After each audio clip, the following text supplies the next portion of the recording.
Olá, a questão que veremos hoje é uma questão que foi usada no vestibular da Faculdade de Ciências Médicas da Santa Casa de São Paulo. Vamos então à questão. Em um ponto do espaço, primeira afirmação. Uma carga elétrica não sofre a ação da força elétrica se o campo nesse local for nulo. Segunda afirmação. Pode existir campo elétrico sem que aí exista força elétrica. Terceira afirmação. Sempre que houver uma carga elétrica, essa sofrerá a ação da força elétrica. E em seguida ele diz: use C certo ou E errado.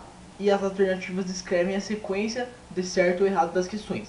Alternativa A, CCC, todas as alternativas corretas. Alternativa B, CEE. Alternativa C, ECE. Alternativa D, CCE.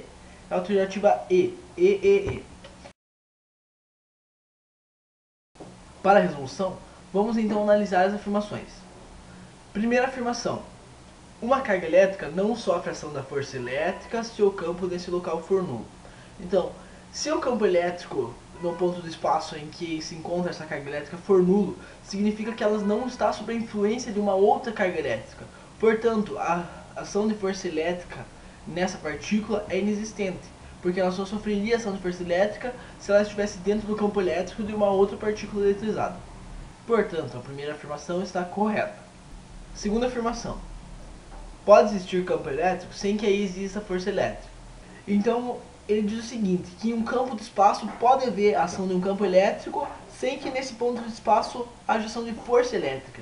E essa afirmação também está correta, porque para existir a influência da força elétrica, nós vemos que existe uma outra partícula que esteja sob a ação desse campo elétrico.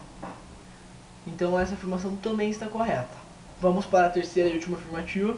Sempre que houver uma carga elétrica, essa sofrerá ação de força elétrica. Vamos ver. O que ela diz? Que sempre que houver uma carga elétrica em qualquer ponto de espaço, essa carga sofrerá ação de força elétrica.